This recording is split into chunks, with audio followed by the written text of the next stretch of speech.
Hey everyone, for whoever's listening on YouTube or streaming, we're just giving everyone a couple minutes till we get started. Um, yeah, just give us a few minutes. Thank you.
Hey guys, give us another minute or two while the committee members come in. Thank you. Not everybody can make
Hello, everyone. Welcome. Welcome. How's everyone doing? All right. Yeah, the time is 7:08. The analyst said he's getting a message that said meeting did not start. Maybe we can send him an invite. Hold on. Let me see if I can send him an invite.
All right. I just want to wish everyone. I usually have the privilege of being the first meeting of the year.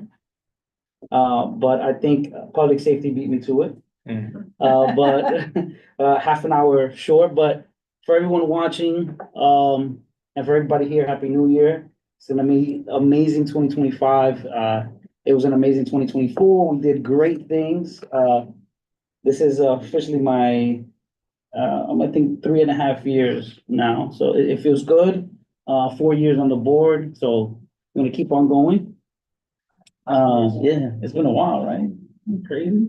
2021, 22, 23, 24, now 2025. So, like we always do, I just want to go around the room. My name is Joel Abreu. I am the chair of business development. I'm also part of the licensing committee, been serving on the board, like I said, 4 years. It's been fun. I just want to go around the room. Let me introduce you to my assistant chair, Radia. Good afternoon, everybody. My name is Cynthia Barnes. I am the Assistant Chair for Business Development Committee. This is the start of my second term. I'm also on Housing and Human Services. I am a born and raised Washington Heights. I live in Lower Washington Heights in the 150s. And I am very happy to be on this committee. This committee brings me joy. Thank you, Radia. So we'll go around the room. Chris, introduce you. Chris, I'm a new community board member as of last May. Lived in Washington Heights I've been involved in Washington Heights for probably about almost 13 years. Lived here, I think, for 11 of those. So very glad to be here. Awesome, thank you. And our newest member of the committee. Thank you. Hi, my name is Darly Cornell. I'm a new member since May of 2024. I have been living in Washington Heights since 2014, so going on my 11th year. And I love to be part of the community board and the committees. I'm still learning kind of my way around it, but I think I finally got it to the thing. So I just want to be able to serve the neighborhood, and I think there is so much happening here and so much that we could do. That is just a privilege to be here. So thank you. Thank you, Norman. Well, we have esteemed guests. She's always here. with us Via Zoom. via Zoom, but she is now in person.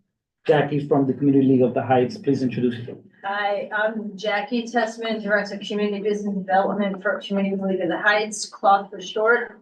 I am not part of the board, but I do attend meetings because we do a lot of work with small businesses. Right now, we're still moving forward. We're trying to create a business improvement district on Broadway between 155th and 178th Street. We have a couple of projects that we are working on. We're working on a lighting installation on the Place de las Americas in Duarte Square on 170th Street, targeted for April. And hopefully we will do another Latin jazz series come this June with Arlene. Arlene, Hi. introduce yourself, Good Arlene. evening, everybody. I'm Arlene Rodriguez. I'm Senior Program Manager with Jazz Power Initiative. We are nonprofit organization locally based here in England that works with after school program. Training them.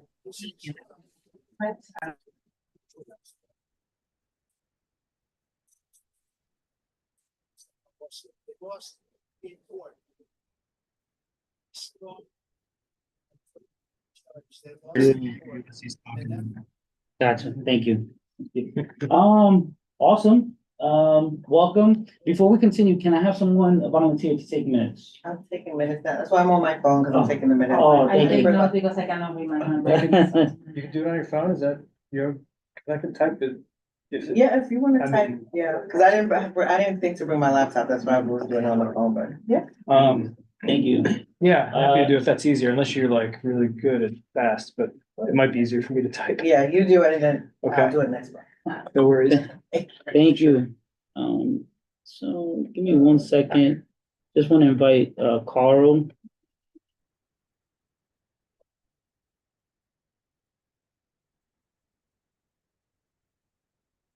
Just called me. So this is something that you are sponsoring? Yes, this is part of our organization, and this is our youth program after school for kids to 12th graders. Where they get to audition for the play that we do, which is 14 weeks of rehearsal, and then we put on a show, which is a message from Saturn. And the other flyer is part of our intergenerational Jazz Power Jam, which we do once a month here in Alianza Dominicana, the third Wednesday of every month. Can I ask questions? Yeah. Oh, so, sorry. Is there any requirement? Do the kids have to get any instrument? How do the kids participate? Yes, so the audition is, they don't need to say anything or anything. They do need to have some interest on singing and acting because it's gonna be a musical. So we, don't want kids to be there just because mom and dad need some help. Because It's they're not a gonna, sitting problem? yeah, mainly because, there are gonna be requirements, it's a play, so they need to learn scripts and learn songs, and the idea is to train them in singing and acting. So, they have to put on that type of artistic work. So we're opening up auditions, which is gonna be February 8th. That's free to register, and then if they get a callback, they become part of the program, which is 14 weeks, which is just a $25 registration fee, so the program is totally free. And we have also some waivers for people families that need the economic support. And for the jam, how does that work? Do they have to? They Yeah, no, it's get to free. It's already play, free. but do they It's get to play with some of the older adults playing? Well, we do have an advanced ensemble of our youth, which is called SAD Junior, which is men, I think, right? The kids, maybe more advanced. yes, They wanted to yes, sing, yeah. So those are the ones that are, like really prepped and prepared to do outside events. But ideally, a youth that has at least 1 year with us and has demonstrated interest and growth in singing techniques, they can be invited to become part of SAD Juniors, and those are the ones that go to these events and sing. for the public. That's awesome. I hate to shout out Chris, but Chris is a musician. Yeah, I know Jazz Power. Oh. Oh, really nice. So you play- Eli, right? Eli, is a- yeah. I'm actually a jazz pianist, Oh, among other things. Okay. I had a question. I love Jazz Power. Do you have a single location where you do most of like the after-school lessons program? Yes. Like where does your programming happen? So Yeah. it happens in 5030 Broadway. That's between 213 and 14th Street. Oh, right, Up okay. north. And that's where we do all Where that. is it? On Broadway? Oh, that's that building. 50-30. Yeah. Big office. Yeah, the big building. office building. Yeah. So that's our youth programs, but then our concerts, then we partner with different venues, and we do it there. We have in Alianza Dominicana, the National Jazz Museum in Harlem. We partner with Cloth and done, Plaza. the Plaza Las Americas. Class one. And New York Presbyterians, we've done Open Street as well with, DOT for, what's the name of it, for Earth Day. The car free day.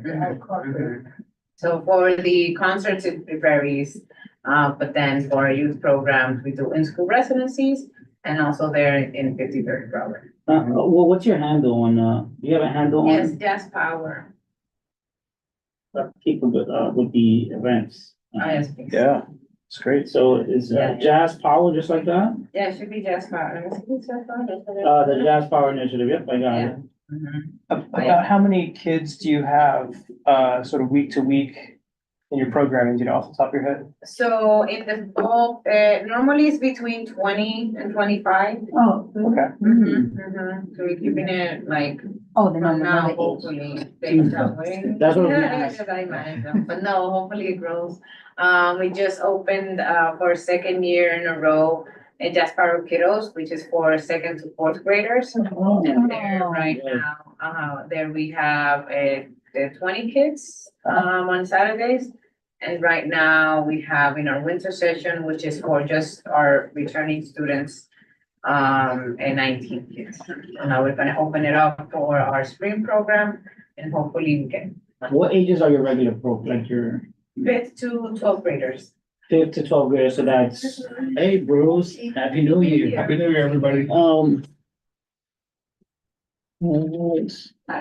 Because I think I have Carl here. So I took a car here and the guy says, I went downtown today in the congestion area and it was empty. All right. Oh, and the train Oh, was okay. a nightmare. Really?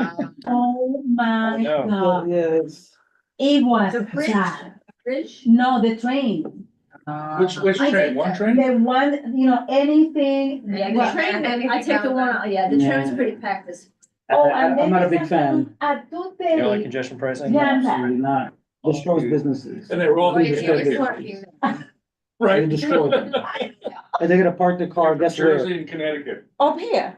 Washington Heights. Trying to get- Hey, Carl, we just, okay, Ulysses on, hi, Ulysses, hey, Carl.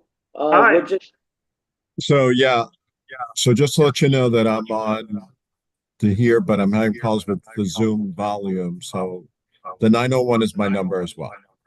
okay, great, thank you, Ulysses. Okay. So we're going around, we're talking about Jazz Power now. Carl, why don't you introduce yourself, really quickly, and then we'll go to, Bruce. Oh, good evening. Thank you very much for letting me in. I've been waiting a while to join this Zoom. Sure. So my name is Carl Nebu. I'm a member of the committee. And I also serve on the cannabis task force and the licensing committees. So I'm happy to be here and sure, let's get the meeting going. Thank you so much, Carl. Bruce, Yes, please, sir. please introduce yourself. Bruce Robertson, Okay. on the community board, about 8 years now, at traffic and transportation in this committee. I'm pleased to be here. Let's see what happens this year. Yeah. Happy New Year, Bruce. Thank you. We were just talking about Jazz Power. So you said from 5th grade to 12th grade. Okay. Okay. Yes. And I was gonna ask about the genres, like what type of jazz, do they learn? And is it like a variety or do you have like a lesson plan for them? So yeah, normally it's standards, and we also dabble in Latin jazz. So basically, the idea is to keep jazz on the table and running. So the repertoire that they work on, it's like Louis Armstrong, Ella Fitzgerald, and those greats wonders of jazz. So yes, so it varies between the ages and the range and the group. Junior, which is our advanced ensembles, they do a little bit more variant of genres within jazz, but mostly standard and Latin jazz. Okay, great. Thank you for joining us. Thank you. This is great. How do we, I'm sorry. Yeah, go ahead, I'm sorry. How do we support it? I mean, it's a great, I love music and I think it's a great Yeah. outpost for kids to put course. energy into it. Of course. So you, Well, there's I'm many curious to ways. what are you here and what you were expecting to get out of this visit? Well, I was coming to accompany Jackie. I also thought cultural affairs was today. But I stayed because I'm with Jackie. We had dinner earlier. But I'm glad to, spread the word because even though it's not specifically for you, the community, people here enjoy music or have kids. Yeah. Just to spread the word, if you know anybody that might be interested in any of this programming or to follow the organization. Sometimes you don't have either or, but you want to be a volunteer, like volunteering on events. We also receive that. So any type of support in that So way. you're gonna be here the 15th of February downstairs? Yes. And I was going to, I was going to. Volunteer? Yeah. You want to play trumpet or drum? Yeah, there's a jam session, at the end. So yeah, you're more than welcome to pass by. Oh, good. Do you play I trumpet? played drums in high school. Oh, wow. Oh, Is there a piano Trying downstairs? learning. Yes, we bring a piano. So, I was going to, suggest that you go to cultural fest, but you're aware. Yeah. But it's good for us to know anyway. Yeah. This is awesome. Were you, that event that I went to at Plaza Las Americas, was that them? Mhm. I Well, went, we co-produced, we worked together on, they curated, Jazz Power curated a weekly lineup. I loved it. I like it. I loved that event. thank you. We should be able to do it again this Yeah. June. I will And the be there. idea is to provide this service here uptown and then you don't have to really necessarily go downtown and take a train Mhm. when you have high quality programming here as well.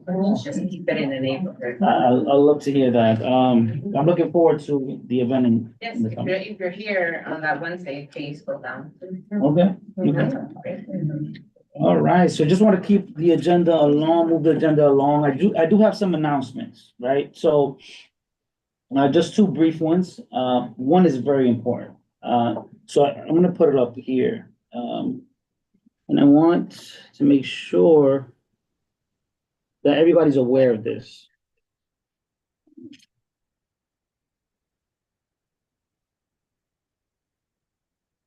I'm gonna share my screen for those that are watching at home or rewatch this. So the US Department of Treasury has a department, which is the Financial Crimes Enforcement sector. They have a network. And they recently passed what is called the Corporate Transparency Act. And what this is that they want everyone who owns a business, right? Anybody who owns a business to file a beneficial ownership information report. What this does is it basically gives them like a database to who owns this business. This is to prevent against money laundering or terrorist organizations, kind of doing shelter organizations to cover up what they're doing. So they can know exactly who it is that is controlling this organization. So, and if you don't do it, they fine you a lot of money. I think it's $591 per day, and it can total up to $10,000. It's very, very expensive. I'm letting all my businesses know about this because it can get, can ruin somebody's finances. So I just want to show it. It's very easy, by the way. I did it for my business. Go ahead, Carl, while I pull this up. So my understanding is this applies to landlords also, Yes, which is gonna be helpful to us. We discussed this in our last bid formation committee meeting where you can get through to the owner of a building to get him information about joining the bid. So this is something Jackie and the committee's been working on for years to try to pierce the veil to find out who the hell owns the building to get them information about joining the bid and so Yeah. forth, right? Mhm. Okay, yeah. so it does apply to landlords. So it applies to landlords, assuming that the owner of the building is a corporation or Yeah, an right, LLC, most of which them. most of them are, right? Okay. There's- So instead of, they're not individual Private owners, which home. is not financially wise, That's a most of them small are. townhouse kind of thing. That's- Yeah, unless it's like a 3 or 4 unit townhouse. Yeah. I don't see like 9+ building unit building. They're all corporations. There are corporations or partnerships or, corporations, LLCs. Yeah, I think they're just trying to find out who they are, that they're requiring them to register their names. Yeah. Their real names. Their real names and who's controlling the organization, because you can have organizations that are owned by other organizations that are owned by other organizations. Or and- shell companies. Or shell companies, right, that are foreign or overseas, right? So, this is just the way the United States government is trying to keep up with it, which is a good system. The good thing is that they made it very easy. It's a 3-step process. I did it for my own business and it's very easy to do. So I just recommend tell all our constituents, right, what's going on, that they should file it. If they need help, contact me or any other, the organizations that help do this. It's very easy. So I just want to show it to you guys. You Google it. It's the exact name of it. Yeah, and you should, Yeah. I would say one thing to be careful about with any of these federal filings is there's often an ecosystem that springs up around it that makes that sometimes the filing's not that difficult, but they say, hey, let us do this for you and pay us a couple $100. Yeah. So just be careful Yeah, that this what is- you're yeah. actually going to is the government Yeah, it's not website. that one. Thank you. It's this one. Cause I know we got emails about this and like everybody, his brother is saying, pay us to do this filing. And you go on the government's website and it literally free. takes 3 minutes. So it's www.fincen.gov/BOI. And The thing about especially government website is that for some people it is overwhelming. They are not computer right. savvy or, it takes them to. Well, that's the not what I'm talking page about, and though. Yeah. all Yes, that. these are leeches who Yeah, are no, not no, gonna no, make it But easier. leeches make money out of people because people really feel insecure about just touching a computer and logging in and creating an account and doing all that. Yeah. So to that extent, are we planning to host something to help small businesses who might not be that computer savvy? No. Fill it out? No, we can, if that's something you wanna do. I just feel that the thing is to host the website, we're late, because Yeah, the deadline. it passed. It was January 1st. And I knew about this I heard about it in beginning or mid-December.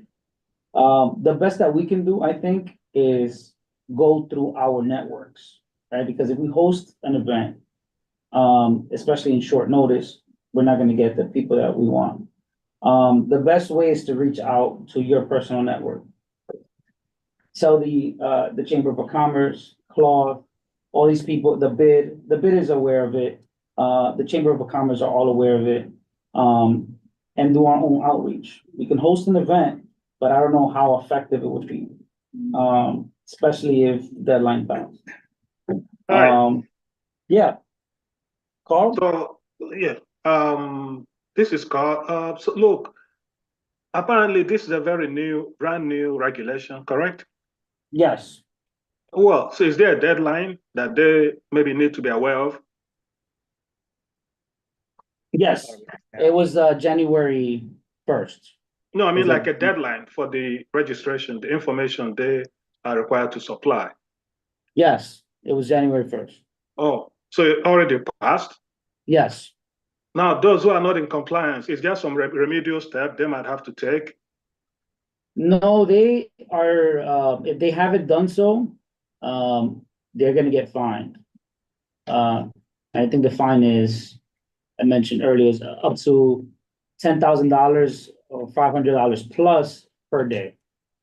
You know, You if know? I might suggest something, perhaps we could maybe reach out to somebody, have somebody maybe come and give some briefing to, folks who are able to, like attend the event and learn something about this thing, because $10,000, is some hefty fine for small businesses. And if we are taking the pen to inform the small businesses about this regulation, and we might as well, go the extra step to have somebody give them an updated briefing, especially with respect to those who may have missed the deadline, because, when you miss deadlines of that nature, penalties are waived most of the time. So, Okay, so luckily we have Jackie here, kind of give us a temperature check on, like, have people came to you? Nobody, this is. No, I mean, it's just nothing, it's not, on anybody's radar. I mean, I sort of agree with Carl, but there's just not a lot that, we can do about it. Yeah, you either know about it, right, or unfortunately you don't. You either know about it, I'm not really sure if the government is even notifying them. That's my question, like, how can they even find out? To me, that's the very important piece. Yeah. Maybe one thing that we can do is to reach out to the, most popular TV channel that people watch their news on or whatever, just to ask if they can make a little note or reminder of that. I don't know, but if you don't know what you don't know, and Right. that is the sad thing. Mhm. So January 1st, today is the 7th, so let's make it that it's on $500. So as of today, some very small business Businesses owners can't be, yeah, that already owe thousands of dollars. correct. And, sometimes, there's a line between, like, the ones that show up know what's going on, or the ones who are connected know what's going on. And our job here on the board is to disseminate that information, right? That's part of what we do. Now, I don't have any contacts do you have any contacts from, I can look in the office and see. in your office? Yeah. Yeah. So if anybody knows of any news channel, news organizations, because the most that we can do, and I think that, it's tough for us, because outreach is probably the hardest thing that we have to do, right? Even events that we do on the bigger board don't get the attendance that we want from the general public. So it's tough for just a committee to go outreach, especially this is something that we do voluntarily, right? Like, it's tough to do outreach to connect and get engagement from the public. But I do agree with you. We need some sort of media to get this out there. Just judging it by what Jackie said. Well, I'm pretty sure that this has been on the news. It's just that- I'm pretty sure they did some level of outreach, the federal government. I just don't know. I've never I don't think there's I any. haven't, well, I don't watch regular Do TV. we know with what the CB12's emailing list includes? Do we have any idea that it goes to every business? No, so that was actually my second point, but we'll. Here, here's an update. Just so you know, the New York Hospitality Alliance, they have a lot of corporate transparency act. Yes, Yeah. yeah. There's also, the FinCEN.gov has like a toolkit with some sample In social light of, media. in light of recent federal court order, reporting companies are not currently required to file beneficial ownership information. There's a court challenge to it. Okay, So, good. Okay, good. What's the date on that, though? What's, December 27th, 2020. I think it's It's been been resolved? updated. I think it's been updated since then. Has it or? That's what I think, looking at another source, another news source. what is it, like So- some sort of an injunction? Yeah, they paused it and now according to, let's see, a couple of days ago, January 3rd, Reporting companies created or registered prior to January 1st, 2024 have until January 13th, 2025 to file their initial beneficial ownership information reports with FinCEN. So it looks like the pause was lifted. Oh, it is, yeah, January 13th. Yep, it's been updated. So this is obviously huge, right? Like, this is something that should get out there. What I am gonna do is, to Bruce's point, is I'm gonna tell Kathy to put this as one of our, main things on our, newsletter. But do we know how many businesses we have? I don't know. Has there ever been like a survey or? So this is, Because the one thing is, it's the small mom and pops, they don't use email as much as we do. no, You gotta go knock on the door, put a flyer. agreed. What are we gonna do? So part of what I was gonna go, this is gonna be my third announcement, is that, I created like an action plan for 2025. Right. Right? So part of the action plan for 2025 is, already currently developing the business resource guide. I'm putting it together. It should be done, if not next month, the month after. I'm putting it together. Secondly, and part of this action plan was to do a network list, a neighborhood network list for all the businesses that are in this neighborhood. So that once we get stuff like this, we can shoot it out to everyone. Apart from the business resource guide that will update quarterly. So we'll send them that and send them any news brief that they should be aware of. And part of the reasons why I said this and I thought about this is because of this, because I didn't know about this, and I'm a committee chair in a community board, so I imagine the small and pop. So that's one. And the third was the network. What was it? The third? No, I just forgot it. I forgot the third thing. Anyways, but those two things. So it was the business resource guide and create a network for everyone to kind of tap in. Oh, yes. And my third part of the action plan was to get a rep from every chamber of commerce, every organization that does what we do, like Cloth, like the Inwood Merchant Association, get a rep from each of these organizations to come to the monthly meeting. So if they have any updates for us, they'll be able to say it and we'll be able to take notes on it and have a meeting, here. So that's part of our action plan. So one, just to review, is our business resource guide. Two, the network lists of all the businesses and a rep from every chamber of commerce. So this year, that's what I plan to do. And part of the reason is because of something like this. This is a very important information that we unfortunately don't have the network to reach out to them. I mean, I can't imagine them not hearing from, if they have an EIN number, I can't imagine them not hearing from the state or somebody about this. Right? Or- I mean, so. I mean, I have a hard time believing that they were not notified Or SBS. directly through their. Because that's how I heard about it through, I filed with my filing company, right? I filed with the company and that company, disseminated that information to me. When you say filing company, So the company that registered my business to the state, really? yeah. So I use LegalZoom, Oh, send me an okay. email. So it's a That's it's a where you- paralegal. Yeah, that's where I heard Yeah. about it, yeah. I don't think it And they makes a keep you difference. A lot of updated? them won't read their emails anyway. They keep you updated on stuff like this? Yes.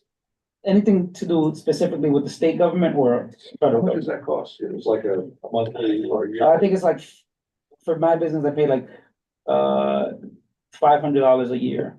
That's great. So that, I mean, and even so, like, let's say I don't check my email as often, like Jackie was saying, it's still something that I might not know. So, so those are two announcements, just to move this. So I guess what we have to do, is put it on our newsletter. I'll tell Kathy to do that.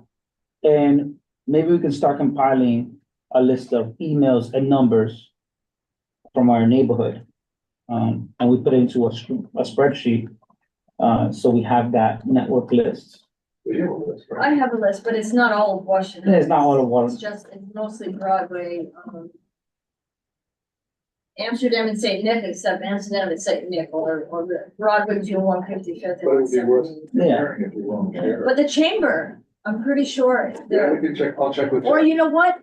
I could probably pull it from, Live. Live like XYZ. I actually, Right. From what? actually, yeah, I was gonna just ask you, do you think that when you compare your list, does it match with Live XYZ's? I do my own inventory. And Okay. I will say this, when they first, because the first time I heard of them, before they were even doing this, I reached out to them. And their inventory came within like one or two of mine, so they were very good. Yeah, they have a I team don't know walking if I around. don't know, Who are they? Live XYZ, Live XYZ, they do, they track vacancies or just inventory, period. so they have a team that every 90 days, they walk up to the storefront. Oh, And they so it's a have- retail, Yeah, they are partnering up with the city to make sure that they, kind of record what the process is of each storefront. Right, and you know how many vacancies are Mhm. in, I mean, I have mine, like, right now on Broadway, vacancy, between our bid area, the vacancy rate is climbing up again, it's like 14%. Which is not great, but it's, in other areas it's That's worse, worse, right? yeah. So that's what I was thinking of so doing. are they a, part of SBS? Who? They're a startup. Yeah, they're not part of SBS. They partner with the SBS. They partner, I have access to Live XYZ through my How do job. they make money?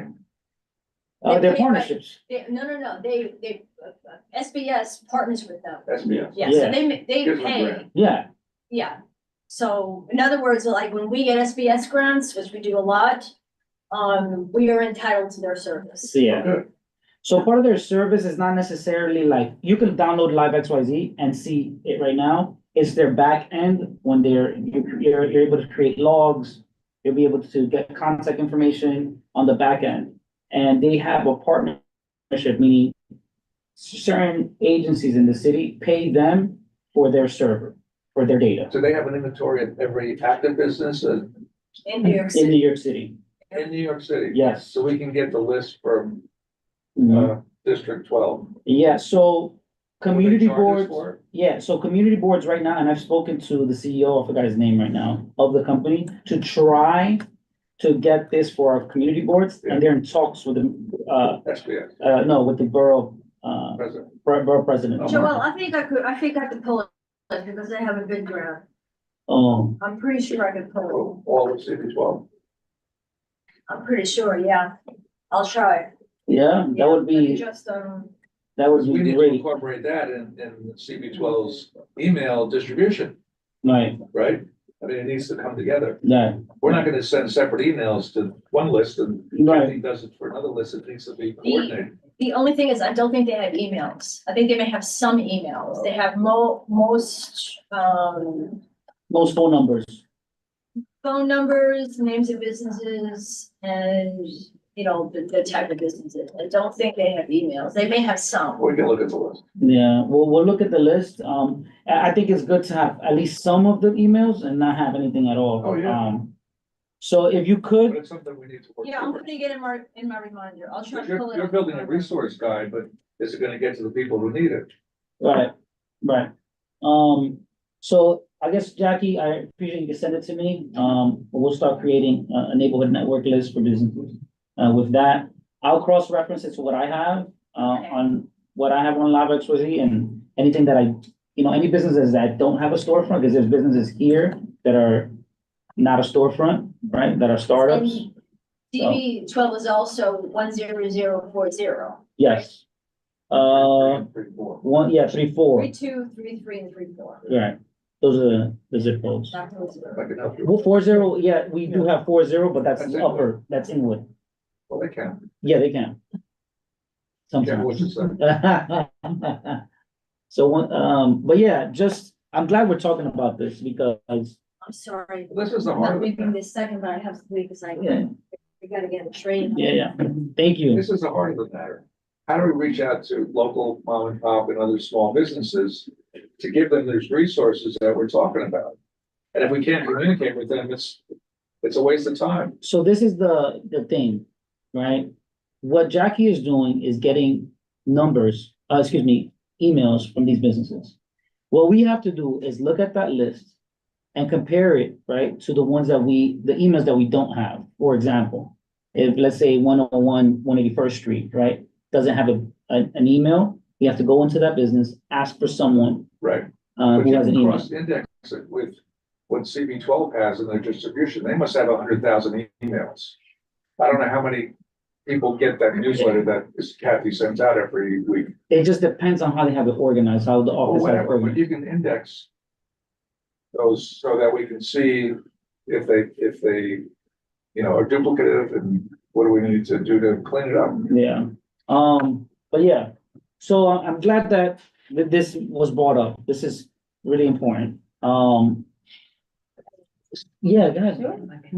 Cause I have a lot of problem with outreach as well, sometimes with my, community and service, and that's even, like, that's music, so you think like people will Well, like. you can send it, Jump on it. you can send an email Um, to community board and they'll. The black. And they'll push it, but normally the people that we want to see it, they don't see it, or they'll see it and don't reply. And just let it go out to the ether, so I would, send emails to see who replies, and then you have a safe way of communication for them. And for the rest, it's just like going face to face, like going to the places, letting them know you, talking a little bit to them so you can see what type of things do they need. And then you can even brainstorm like, okay, maybe this person could be good for this other upcoming programming that we're doing. But it's basically, it really winds down to like a lot of legwork and like going straight to the community and face to face, because then they. Marketing is not. Yeah, no, but even though it's harder in a way, but I think it gives the best results, but because out of that, maybe 30-minute work or input that you do, you might guarantee like a solid trust and a relationship. Right. That's a little more tangible than just, sending.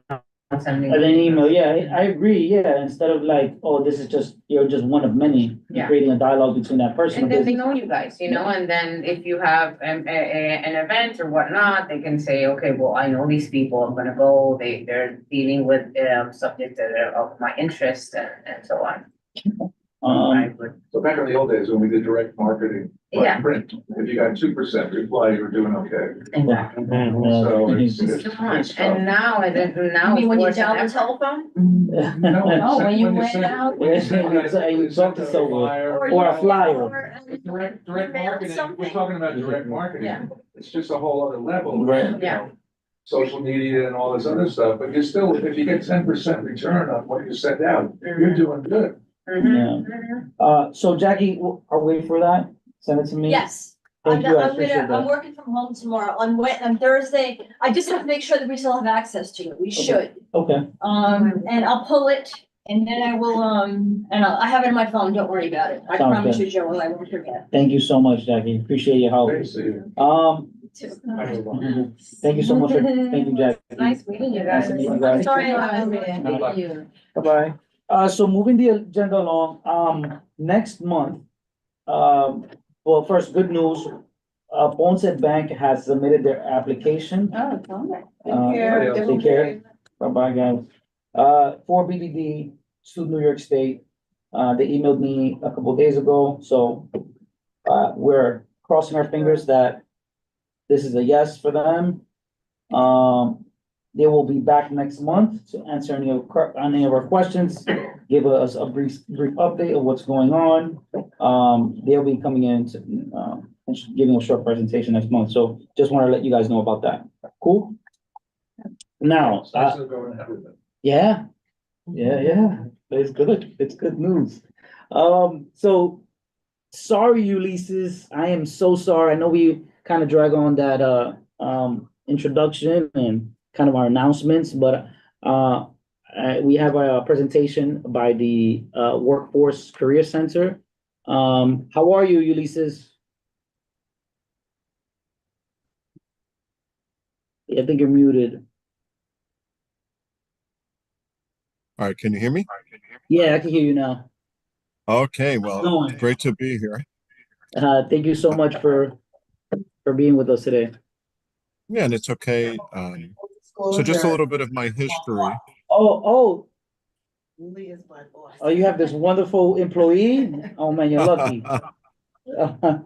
One of the best, Radia Barnes. So just a little history. Yeah, I'm sorry. So I've been with the Workforce One system for, well, this year will be 20. And I was the director of the Washington Heights Workforce One Career Center when it opened for 3 years. So I know Community Board 12 well because I partnered with them when I was at that center with Ebenezer. And it's always been a great relationship. I'm happy that I'm here today as Radia and I are going around to the different community boards, especially within Harlem, Community Board 10, 11 in East Harlem, Community Board 9, Community Board 12, because we're doing a great push to, one, make sure that the job seekers understand of the job opportunities within the communities, and two, that the businesses understand as well that working with Workforce One through our New York City Business Solutions arm of it brings communities together. So for the 3 years that I was at Washington Heights, I worked closely with Business Solution Centers of Washington Heights, Maria Cabrera, some of you may know her, and I also worked with the BID. This type of collaboration is important because there's nothing better than a business opening up in a community and hiring people from the community. It's a win-win. But a lot of these businesses sometimes, as I saw here today, things change. Federal government, city government, state government, new regulation, need a lot of help in navigation. So when our business development people are out there, they're offering a suite of services to these small businesses to make sure that they understand how can we assist them. And one of those services is fulfillment, filling those positions, which, as you know, if anyone has run a small business, and I see some of you have, it's expensive to look for people that have the right skills, go through and pre-screen them and put ads. So all that is done at no cost for the business. If they allow us to work on their jobs. And of course, there is, with the city, we're run by Department of Small Business Services. We got to make sure that we're dealing with a business that is on the up and up, and they're doing everything, and that they're offering minimum wage, certain amount of hours. So we vet the employers as well to make sure that when we're referring people to those employers, that it's a job that's actually a real job with a real employer, that they're interested in those positions. The next step for us is understanding that all the Workforce One services on the fulfillment side are at no cost to the community.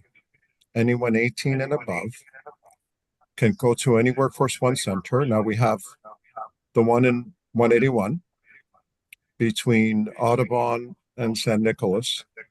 And then we have the Harlem Center, which is on 125th by the Apollo Theater. Both have different jobs, diversified jobs. And those employers, what we let them know is we're going to get you the best candidate as efficiently as possible in those roles. But for us, for Dia and my other colleague in Washington Heights, is that we always make a push for the people in the community. Now, as everyone knows, as a city agency, we're seeing a lot of people that are coming into the center and have low-level English. are New Yorkers. So our business development team is doing a great job in going out there and advocating for the people that are coming that have low-level English and trying to get them in that step in the door. We also offer them the resources that they need to go to, let's say, ESL classes, and referring them to organizations that actually offer the classes that work with their schedule. Our career advisors also offer a lot of other services if they need it. We see everybody. And people that come into the centers that may be looking just for work also may need clothing, food, legal assistance. So we're empowered to work with a lot of organizations to be able to assist those people as well, because we're not going to be able to help everyone in our walls, so through other organizations, we're able to do that. Now, this is the business subcommittee. Radia's there, and that's great. But when you're doing things like licensing and new people coming into the Heights, and I remember working with a lot of the small businesses on 181, going towards Dyckman, and they hired a lot of our people. But there's different challenges in Washington Heights with the smaller businesses and the people that they work with. A lot of them are family-owned, smaller businesses, and they hire a lot of their families. But we were able to make some good inroads.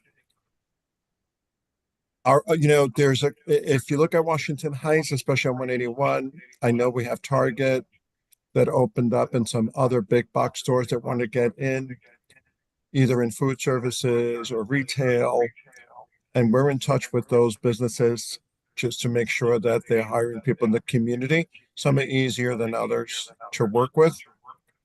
But we want to continue to work with the community board, at all levels, to make sure, because you guys sometimes are seeing things before we can. But the only way we can help the community is sharing information. So this is a win situation because we have the two sides, Business Solutions, and then we have the Workforce One side that's also assisting. So, I'm happy that you guys have me here today, allowed me to talk. Hope I didn't bore you to talk about workforce and business stuff at 8 o'clock. But I think it was, I'm very appreciative that you guys had me here today, because I think it's just going to expand the offerings that you can give to new entrepreneurs, people that are going to open up a business, people that are struggling. Sometimes the businesses, the biggest thing with them is that they just can't navigate the city. They don't know how to navigate the city to get open, right? I went through that in Washington Heights. How many businesses were trying to open, and it's like, oh, I'm going to open up in July, in August, in September, because the gas or the license or the this. So, we were able to work together with Business Solutions to try to get them open, and then work with them also in getting them those skilled workers that they were looking for. No, listen, that's awesome. This is why we meet, right, to share information. So thank you, Ulysses. I have a few questions. I'm gonna open up to the committee. Oh, you first. do? Yeah, we do. I remember years ago, we talked about the fact that small businesses, if they get a health violation, like in a restaurant or whatever, they have to go all the way downtown to pay it. And one option is to bring an office up closer uptown so they can go there. Or has there been any effort by the city to make the violations, which are often random and really unfair in a lot of cases, easier to deal with by a small business? Well, that would be the Business Solutions arm of Washington Heights, Maria Cabrera, that could probably answer more of those questions. I know that they're constantly looking at different neighborhoods and, depending on what's, uh, a concern for the community, whether it be on the business side or the residential side, is looked at. But that's a good question. But when I speak to Maria Cabrera, who I speak to, maybe we could get you an answer and I can let Radia know. I'll give you an example. Years and years ago, somebody from City Harvest came in and they were working with bodegas to provide more fruits and vegetables in the front of the bodega and to put stands outside of the front of the bodega. And then the health department would come along and say, oh, you made this shelf stand like 6 inches too big, so we're giving you a ticket for that. And then it would say, oh my God, what did we do? So, it's a conundrum of various regulations that you guys are trying to help small businesses with. SBS is, and I know the bid is.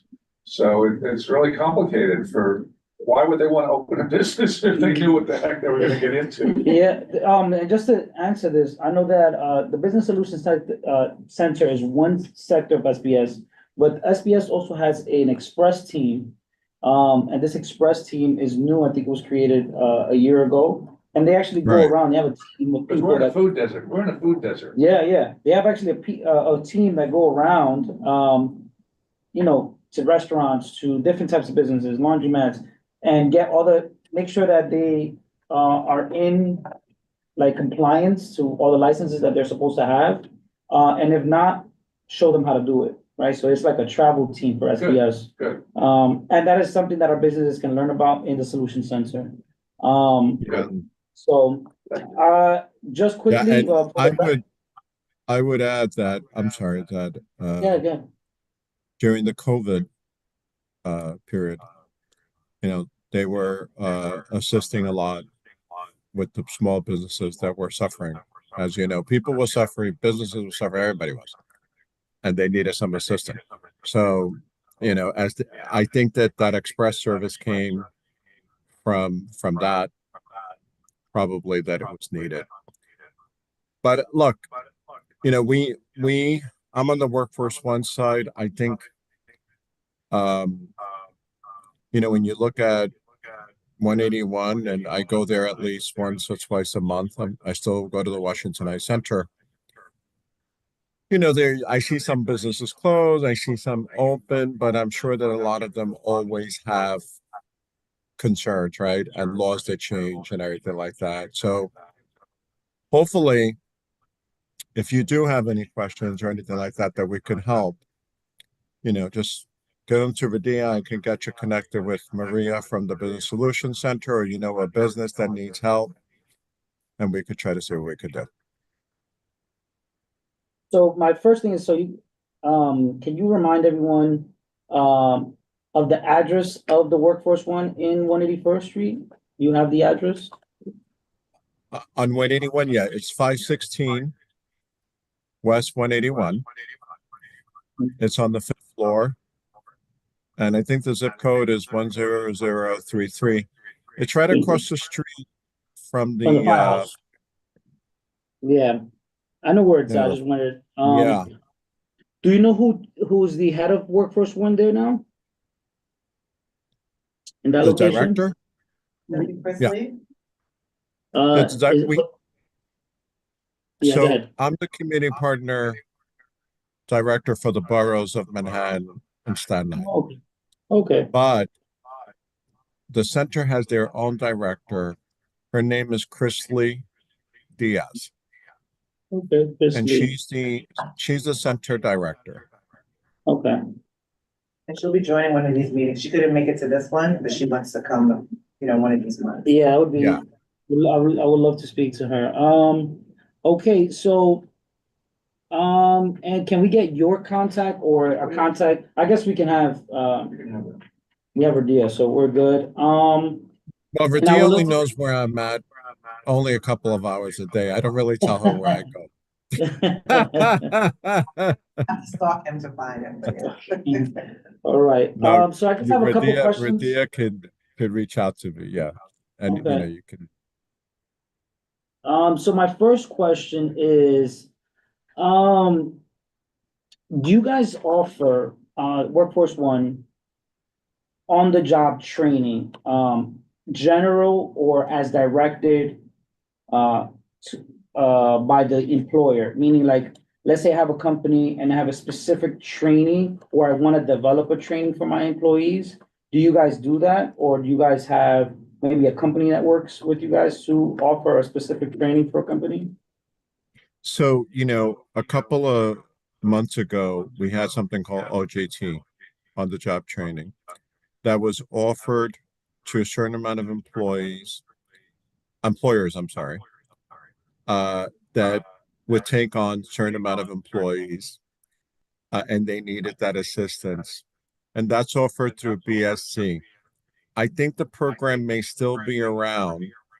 The business needs to meet a certain amount of criteria, and Business Solutions knows what that is. But that was one of the services that was offered as sort of like a stepping stone of trying to get the people in the community hired, and the employer needing some assistance, and then they're committing to train them, right, and hire them. Okay. So that was the whole concept. But I can find out if we still have that. Okay, and BEC is what exactly? BEC, you mentioned BEC. DEC? Did you see BSC? Oh, okay. Oh, BSA, Business Solutions Center. Oh, okay, okay. So, okay, And so I they're guess located actually right next door. right there, 100, right on 181 by the one Mhm. train, the station, that block there. A block away from us, actually. So, okay, so that's my question. Like, I know a couple businesses that have specific trainings that maybe want to develop a training for their employees, and they want to administer it. Because I think I heard of the program you're talking about, and I think it's like Right. more general training for employees. It wasn't Uh-huh. like geared towards that business directly. Do you know if you guys develop a training that a company wants and then administer that training? That we're gonna have to find out from Maria. Maria would give you a better answer on that. I Okay. think if the training, OJT may have had criterias on sectors and positions and things like that. So we could definitely get more information for you. Okay, and I guess my next question is, and I have one more after this. So what's the skill level that you guys offer? Is it just entry-level jobs? What's the range? So here's what I always said. When I was in Washington Heights, and at that time, it was Committee Board 12, Danis, and was the council member, Mhm. and some other people. My thing was, the community has diversified skills. Washington Heights has a lot of people with college degrees who have so many different skills. So when we go into a business, whether it's small, medium-sized, or large, we appreciate the fact that they give us the entry level, the first layer. Those usually are more. They're bulk, because they're customer service, cashier, sales. So those are going to be a little bit more bulk. But what we always want is that they give us an opportunity as well to let us know if they have those manager positions, supervisor positions, higher positions, that they allow us to at least try to fill that right from the community as well. Thank And you. that's part of like establishing a relationship with a business. And I'll give you a good example. If you're business A and you come to work, say, oh, you're going to get me the best employees as quickly as possible. And then we start sending you people that you don't like, or that don't have the qualifications. You're just going to say, I don't need Workforce One. Right. So our recruiters slash account managers have to work to get them the best candidate as quickly as possible so they can understand the value of our service. Yeah, and I agree with you. I know that maybe entry level jobs are a lot easier, or easier in the sense that there's a bigger pool of applicants. And I know there's a lot of maybe like tier two or upper level, middle, maybe just first level management that need filling, and people are constantly looking for those type of jobs. So my next question is there a limit on what sector, right? What sector do you guys usually, and what's the, if there's any limit on the sectors that you guys offer on jobs? So right now, I would say that the way the workforce ones are divided, we have one healthcare center in 14 Wall Street. They deal with clinical roles, RNs, certified nursing assistants, respiratory therapists. They work with hospitals, nursing homes, urgent care. That center works closely with the Washington Heights Center to make sure if they have people in the health field that we can also assist them. We also have the industrial and transportation centers in the Bronx, in Brooklyn, in Queens. They deal with more of the warehouse work, CDL drivers, construction, and what we call those centers are sector-based centers. So they're smaller, but they're sort of designed to help the people with specific skill set. Washington Heights is a center that's designed to assist foreign-born New Yorkers, although they deal with general population. So they can go out for other jobs like, IT, retail, customer service, security, anything and anything else, but not the ones that I mentioned because we have specific centers for those particular jobs. Got it. Thank you. So my last question is, what's the process like for someone looking for a job? If I'm looking for a job, what do? I walk into the center, or is there a website that I go to? Yeah, there is a website and we can send that to you where they can go. But they can also go to any of the centers and get there at 9 o'clock in the morning, bring their ID. And what they'll do is they will go to an introduction to services. And they will, again, let them know about the Workforce One system, the different departments, and then they will get to meet with a career advisor after going intro to services so they can get next steps. Gotcha. So with technology, I want you to know that some of our services, because we're still in this situation, some of our services are virtual and some are in person. So we're still doing both.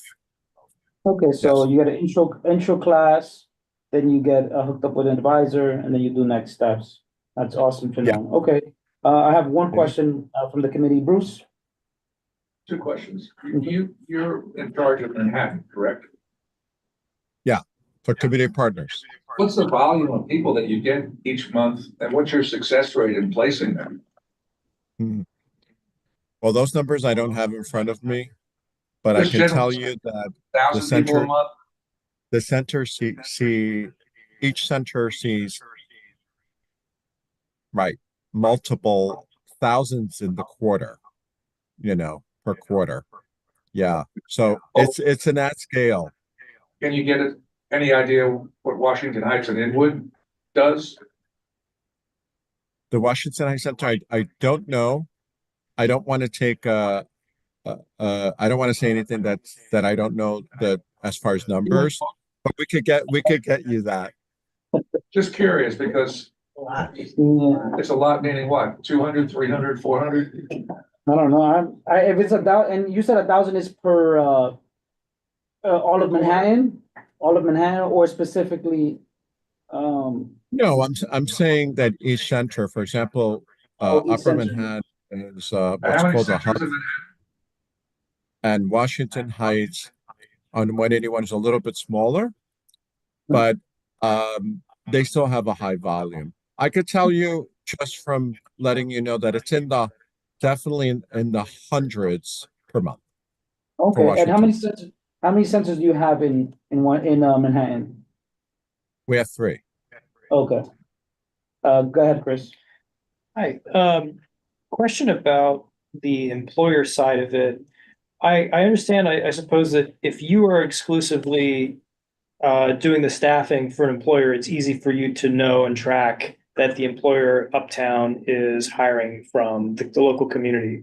But when it comes to a bigger company like Target, for example, how exactly do you, I'm just wondering if you could like unpack a little bit the logistics of like, how do you actually work with a Target or a bigger corporation to bring in Washington Heights Inwood residents into their system, and then how do you follow that or track it if you can even do that once they're hired or not? So the first part to your question, we're trying to work with Target, but having said that, we'll do box stores. It's hard, right? Because you can't go and demand and say, no, you got to hire this person because this person lives on 179th and Wadsworth. So we obviously mentioned the community. A lot of our events, what I can tell you is if we know that it's a big box store and we're doing recruitment events, we'll do them near the community that the store is opening up at. And we'll use partners like New York Public Library to provide space to do large events, large recruitment events. So in that aspect, I can tell you that, that's the push that we go. But, at the central level, at ours level of Radia, myself, we don't have that. But I'm sure if the city, might have that information somewhere in the database. Is there ever a situation, and I wasn't on the board or privy to some of this earlier, but for example, just using the example of Target again, I've just heard that there were certain promises made that they would be hiring as a condition of their being there. Am I correct about that? Yeah, I heard about That they would something hire like like a certain percentage from the community or something. And so I'm just wondering if you guys are part of the, or if you see yourself as part of the enforcement of agreements like that, if you have any role in that, or if that's something separate. So that's probably separate from at the city higher level that Target has made, that they're going to hire, and then the city would dispatch to the workforce ones that were working with this employer. But whether Target, and I don't know what Target had at the time or anything like that. I could tell you that when I was there at Washington Heights, I worked on the Marshalls. Remember the Marshalls that opened up by the bridge? Yeah. And we did really good there and within the community. But I guess the way we can secure this without us being able to enforce, right? Because we don't have that capability, is continue to advocate, to partner together with agencies like the community boards, right? The local community, organizations, nonprofits, organizations that represent certain populations. And in that aspect, I think that we are stronger because we're all singing the same song. But we can't enforce, we have no power to enforce. When we work with employers, we always work on good faith and making sure that we're doing our job, they're keeping their bargain, and at the same time, we're making a difference in the community. Yeah, definitely. And just to piggyback off that, if there's any recruitment events for box stores in the area that you know of, let us know. You can email Radia, and I'll blast it out to Kathy, and, they'll be included in our guide. Just because that's a good opportunity for people looking for employment. My last question is, for the smaller mom and pop, what's the process like on the employer side? So I know that you mentioned that there's an on the job training, not on the job. There's a session, and then you're paired up with the counselor, on the employee side. On the employer side, what's the process like if I need someone? So in that case, many of the employers either that are in need of our fulfillment service, they usually call our centers, and then we connect them to the right person. And that's our business development unit, which is our business development managers. They are equipped and they have the knowledge to assist them if they can. So for us, someone needed a business was small and they needed that, they can get in touch with the Workforce One Center and we can triage them to the right person. So they can have that, consultation or whatever, meet with one of our business development people to better inform them of what we can or can't do with them. All right. Thank you, Ulysses. Any other questions from the committee? Just a quick one. Do you have, I'm sorry. No, I don't have it. Do you have more people than jobs or more jobs than people?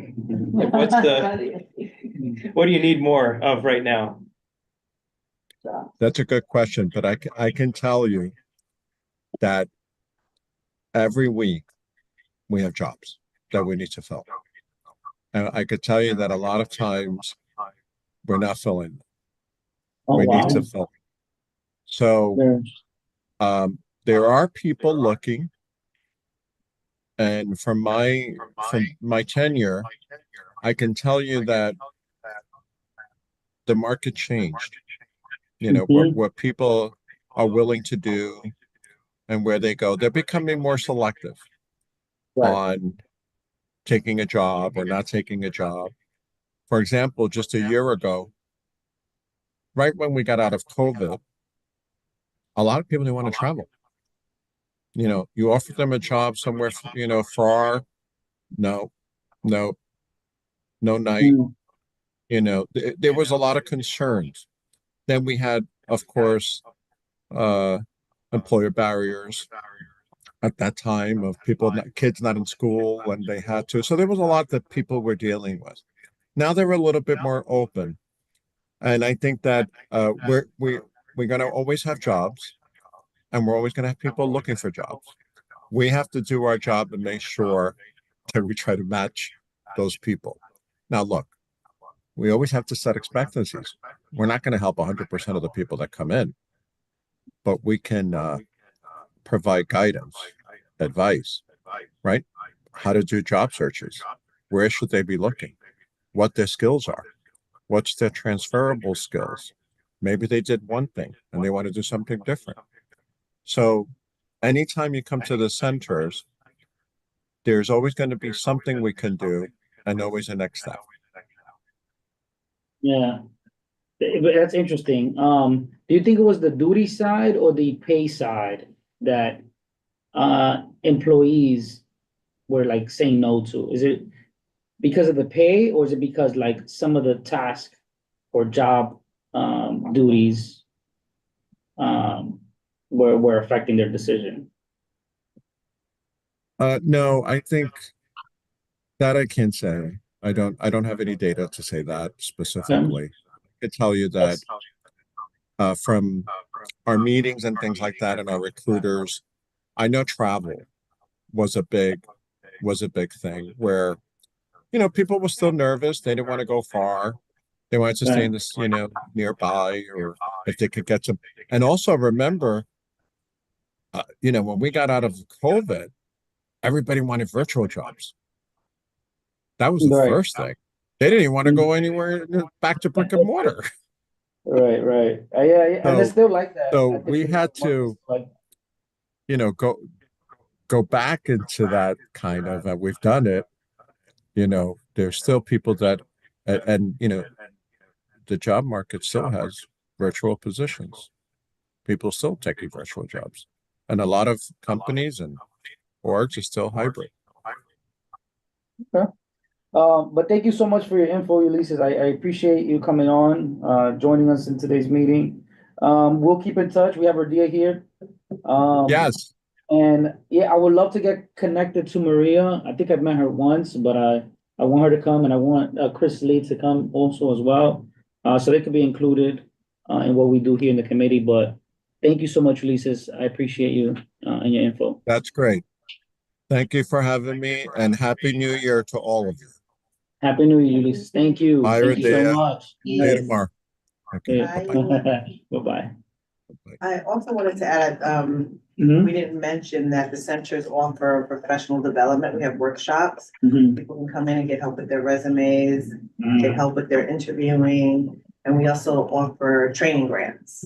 So if somebody wants to learn how to be a CNA or get their security license or get their CDL, they buy you. Thank you. Bye-bye. Yeah, Bye-bye. apply for those grants as well. Is that through the IPA? Sorry? Is that through the IPA? Or is it different kind of grant? I think it's through SBS. Let's be honest. No, SBS, it's just the grant. I mean, long time ago, I work in workforce development, so all this is very familiar to me. And it's this individual training account that was like a voucher, to call it something else. And there was a registered list that only to those Yes. registered training providers, the Yes. trainings that be given, Mhm. which was then very limited because if the person lives far away from where the training provider is, or the schedule didn't work, then you are stuck with an APA that you actually couldn't use at all. Yeah, this is very similar to that, it's a voucher. Yeah. Okay. I figure. So, all right, that was great. A lot of info there. Gotta connect with Chris. I always look at the minutes ahead of time and there's like nothing on here, then we have these very Yeah, short meetings. yeah. It's surprising. Yeah. Sometimes, because here in the committee is usually that one presenter we really, and I tend to bring a lot of stuff in the introductions, things that I've heard about, and that kind of turns into a discussion. But I'm glad we met. It is, okay, so we'll move on to the agenda. Any new business? Old business? Any announcements from anyone? Okay, we started this meeting at 7:08, I believe. Do I have a motion to end the meeting? Motion, Mo. I got a second from Bruce. All right, good, no problem. Thank you so much, Carl. Thank you Sorry, for Carl. joining. So wait, Radia motioned, And Bruce second. I'm Bruce Your second. boss. Bruce Oh. second. All right, guys. Thank you, Carl. Thank you for everybody who's watching online. Bye, Carl. We'll see.